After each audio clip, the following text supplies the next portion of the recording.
South ఇండియాలోనే biggest sorry store మన Varahi silks మన విజయవాడ ఎంజీ రోడ్ లో డిసెంబర్ 4వ తారీఖున ఘన ప్రారంభం.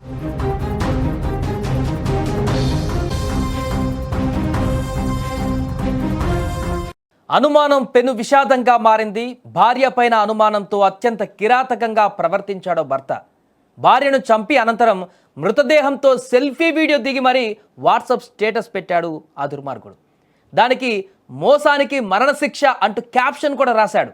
వాట్సాప్ స్టేటస్లో ఆ ఫోటోను పెట్టి చనిపోయినటువంటి ఆ బాడీ వద్ద ఫోటో తీసుకొని సెల్ఫీ వాట్సాప్ స్టేటస్ పెట్టిన తర్వాత కింద క్యాప్షన్ కూడా ఇచ్చుకున్నాడు.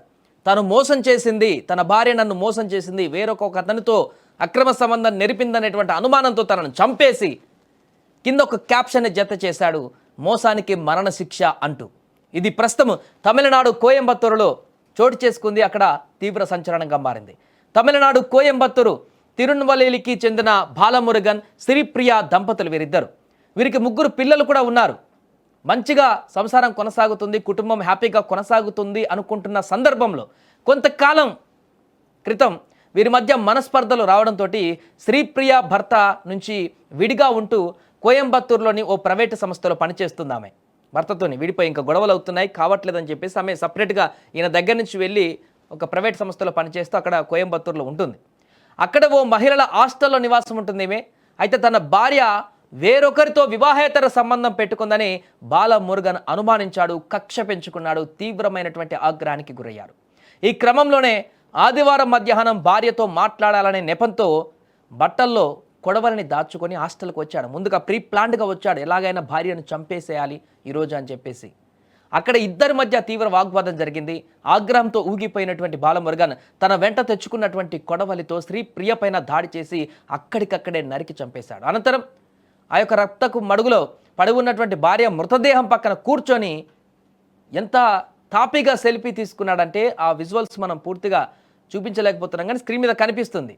హ్యాపీగా ఇట్లా సెల్ఫీ ఫోటో తీసుకొని ఏదో వెనక ఏదో జలపాతం ఉందనో లేకుంటే ఏదైనా స్టాచ్యూ ఉందనో లేకుంటే మనం సరదాగా సెల్ఫీలు తీసుకుంటాగా అలా తీసుకొని బాడీతోటి దానికి మోసానికి ప్రతిఫలం మరణం అనేటువంటి క్యాప్షన్ని వాట్సాప్ స్టేటస్గా పెట్టుకొని అప్లోడ్ చేశాడు. చూడండి ఎంత ఉన్మాదపూరితమైనటువంటి మైండ్ సెట్తో అతను ఉన్నాడు. అది పెట్టుకుంటే అందరూ చూస్తారు, తాను దొరికిపోతాననేటువంటి ఒక భయాందోళన కూడా తనకి లేదు. అందరికీ ఇంకా వార్నింగ్, హెచ్చరిక ఇస్తున్నట్టుగా అతను స్టేటస్ పెట్టుకున్నాడంటే తన మెంటాలిటీ ఎంత క్రూయల్గా ఉందో అర్థం చేసుకోవచ్చు. ఈ దాడితో భయభ్రాంతులకు గురైనటువంటి హాస్టల్లో ఉండేవారు బయటకు పరుగులు తీశారు. నిందితుడు మాత్రం అక్కడే ఉండి పోలీసులు వచ్చే వరకు వేచి చూశారు. ఘటనా స్థలానికి చేరుకున్నటువంటి రత్నపురి పోలీసులు బాలమురుగన్ను అరెస్టు చేసి హత్యకు ఉపయోగించినటువంటి ఆయుధాన్ని స్వాధీనం చేసుకున్నారు. కేసు నమోదు చేసి ప్రస్తుతానికి దర్యాప్తు చేస్తున్నారు పోలీసులందరూ కూడా. ఇంకా ఈ హత్యకు గల కారణాలు ఏంటి, ఈ యొక్క వివాహేతర సంబంధం కారణంగానే హత్య కొనసాగిందా, ఇంక ఇతరత్ర కారణాలు ఏమైనా ఉన్నాయా, పిల్లల నుంచి కూడా వివరాలు అడిగి తెలుసుకునేటువంటి ప్రయత్నాలు చేస్తున్నారు. ప్రస్తుతం తమిళనాడులో సంచలనంగా మారింది కేసు.